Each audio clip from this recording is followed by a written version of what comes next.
Sejarah etnis Tionghoa di Indonesia dimulai dari gelombang besar migrasi pada abad ke-18 hingga ke-20. Pada masa kolonial Belanda, banyak Tionghoa datang sebagai buruh perkebunan atau pekerja tambang timah. Migrasi mencapai puncaknya di awal 1900-an.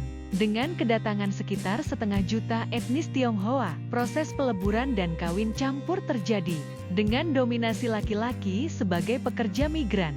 Sensus Hindia Belanda tahun 1930 mencatat rasio jenis kelamin penduduk Tionghoa adalah 155 laki-laki berbanding 100 perempuan.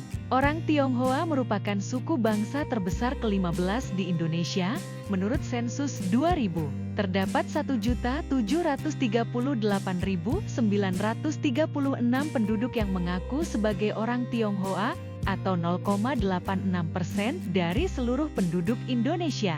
Angka ini menurun jika dibandingkan dengan sensus tahun 1930, di mana mereka mencakup 2,03% dari penduduk. Istilah Cindo digunakan untuk menyebut warga keturunan Cina atau Tionghoa Indonesia. Media sosial diramaikan dengan istilah ini, yang merupakan singkatan dari Cina Indonesia atau Cinese Indonesia. Jumlah populasi Tionghoa di Indonesia cukup banyak, dengan 7.670.000 diaspora Cina. Thailand dan Indonesia menjadi negara dengan diaspora Cina terbanyak, masing-masing mencatat angka 9,3 juta dan 7,6 juta jiwa. Sebagian besar diaspora Cina tersebar di kawasan Asia Tenggara. Catatan sejarah merekam gelombang besar kedatangan Tionghoa dari abad ke-18 hingga abad ke-20. Demograf Sairi Hasbullah menyebutkan bahwa migran Tionghoa di awal abad ke-20 sangat didominasi oleh laki-laki.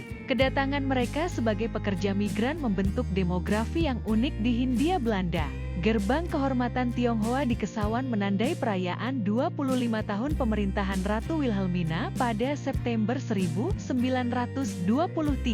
Sejarah ini menunjukkan betapa dalamnya pengaruh dan integrasi etnis Tionghoa dalam masyarakat Indonesia. Kehadiran dan kontribusi etnis Tionghoa telah menjadi bagian tak terpisahkan dari sejarah Indonesia.